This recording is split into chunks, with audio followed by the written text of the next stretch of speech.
नमस्कार दोस्तों, मैं प्रदीप अपने YouTube चैनल प्रॉफिट प्लानर में आप समस्त लोगों का फिर से एक बार स्वागत करता हूं। दोस्तों, आज हम लोग बात करने वाले हैं 5 ऐसे बैंकों के बारे में जहां पर आप पर्सनल लोन कुछ सस्ता दरों पे पा सकते हैं। है क्या है कि दोस्तों, आजकल के भागम भाग ज़िंदगी में आपको कहीं ना कहीं वित्तीय रूप से बैंक की मदद लेनी पड़ती है और संभव है कि ज़्यादातर मौक़ों पर बैंक आपको पर्सनल लोन के रूप में आपकी मदद करता है। पर्सनल लोन से आप अपना व्यक्तिगत खर्चे या और कुछ व्यक्तिगत कार्य हैं वो कर सकते हैं। तो दोस्तों, आज हम लोग बात करेंगे उसी के बारे में, परंतु मैं आपसे एक अनुरोध करना चाहूँगा कि वीडियो को लास्ट तक अवश्य देखिएगा और अगर आपको यह वीडियो पसंद आती है तो वीडियो के अंत में मेरे चैनल को सब्सक्राइब अवश्य करिएगा।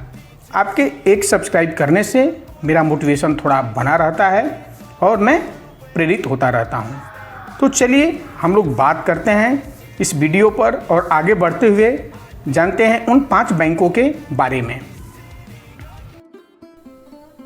तो चलिए हम लोग बात करते हैं उन बैंकों के बारे में जहां पर आपको कुछ सस्ते रेट पे लोन मिल सकता है।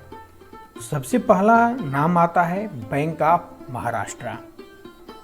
बैंक ऑफ महाराष्ट्र में जो लोन की अवधि है वह है 60 मंथ से लेकर के 84 मंथ तक, मतलब 5 साल से लेकर के 7 साल तक आपको बैंक की तरफ से लोन की अवधि निर्धारित की गई है। मतलब इस दौरान आपको लोन का रीपेमेंट करना होगा। दूसरी बात आती है ब्याज दर। तो जो ब्याज दर है वह है 10% से लेकर के 12.80% तक। एक चीज यहां पर ध्यान रखने वाली बात है कि जो ब्याज दर है वह आपके सिबिल स्कोर पे भी डिपेंड करता है। आपका सिबिल स्कोर अच्छा रहेगा तो ब्याज दर हो सकता है कि थोड़ा सा कम लगे। साथ ही साथ ब्याज दर सैलरीड के लिए कुछ अलग हो सकता है, बिजनेसमैन के लिए कुछ अलग हो सकता है। अगर जिस बैंक से आप लोन ले रहे हैं और उसी बैंक के आप कर्मचारी हैं तो पर्सनल लोन में कुछ ब्याज दर भिन्न हो सकता है। तीसरी बात आती है कि लोन लेने के लिए आपका वार्षिक आय कम से कम 3 लाख सालाना होना चाहिए।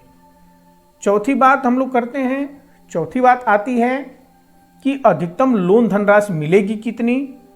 तो अधिकतम जो लोन धनराशि होगी वह आपके मंथली सैलरी के 20 गुना मिल सकती है या अधिकतम 20 लाख रुपए तक आपको मिल सकता है।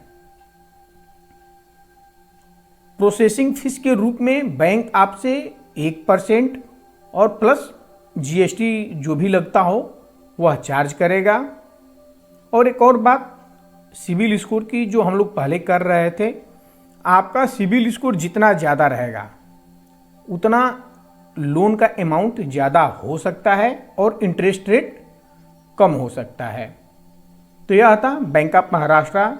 दूसरा नाम आता है पंजाब एंड सिंध बैंक का। पंजाब एंड सिंध बैंक में जो लोन की अवधि है वह है अधिकतम 5 साल, मतलब 60 महीने।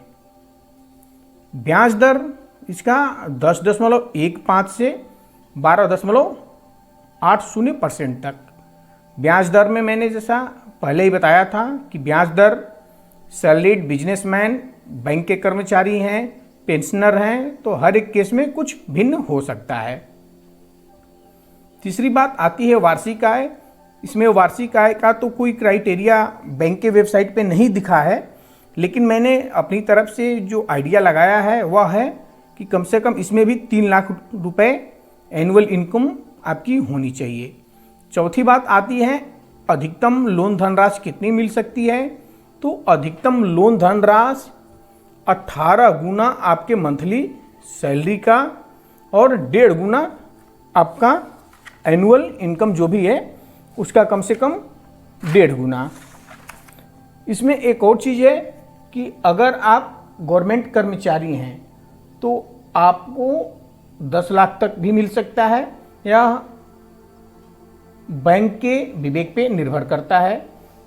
या तो 18 टाइम आपको दे दे आपके मंथली सैलरी का, या 10 गुना दे दे। जो दोनों में से कम होगा वही बैंक आपको लोन धनराशि देगा। अगर आप वही प्राइवेट हैं तो संभवतः आपको 18 गुना आपके मंथली सैलरी का, या 5 लाख रुपए अधिकतम, दोनों में से जो भी धनराशि कम होगी।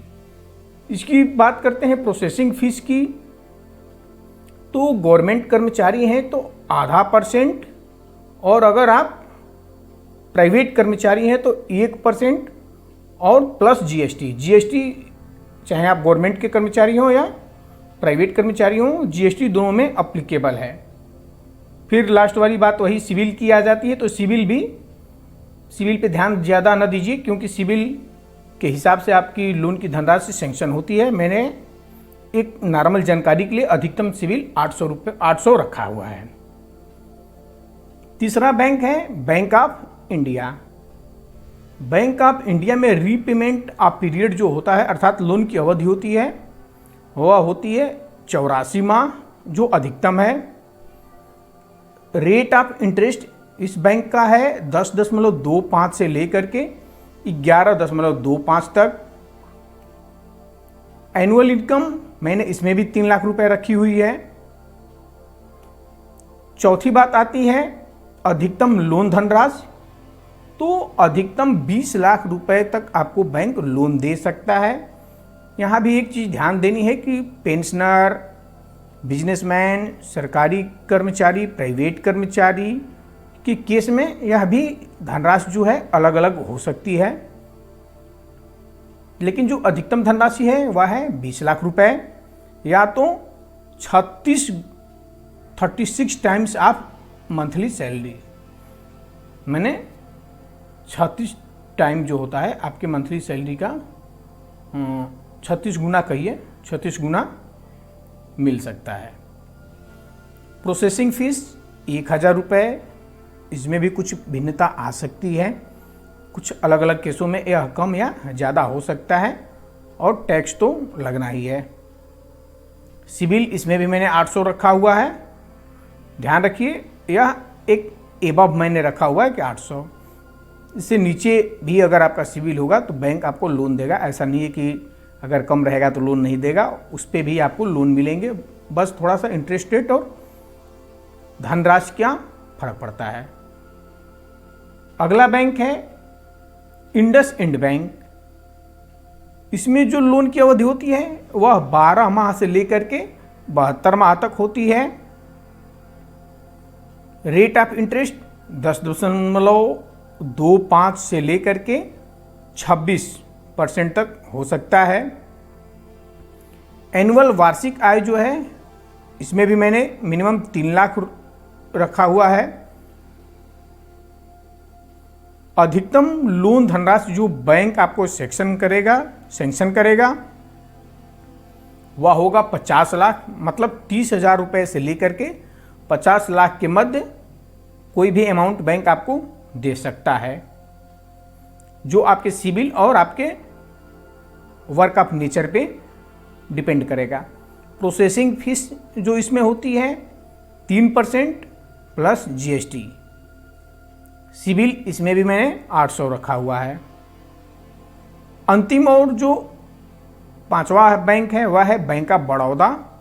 बैंक ऑफ बड़ौदा की जो लोन की अवधि होती है वह है 48 माह से लेकर 60 माह तक, और इसका जो ब्याज दर है वह है 10.35 से लेकर के 17.50% तक। इसमें जो आपकी वार्षिक आय है वह भी 3 लाख होनी चाहिए, और जो बैंक आपको लोन सैंक्शन करेगा, जो लोन की धनराशि, ऋण की जो धनराशि होगी वह होगी मिनिमम 50,000 रुपये और अधिकतम 20 लाख रुपए। प्रोसेसिंग फीस 1 से लेकर के 2% प्लस जीएसटी। और सिबिल इसमें भी 800 है। तो दोस्तों यह था उन 5 बैंकों का नाम जिसके थ्रू आप पर्सनल लोन ले सकते हैं और अपने पर्सनल खर्चे को मैनेज कर सकते हैं। तो दोस्तों यह था आज का वीडियो। यह वीडियो आपको कैसा लगा कमेंट बॉक्स में लिख करके मुझे अवश्य बताइएगा।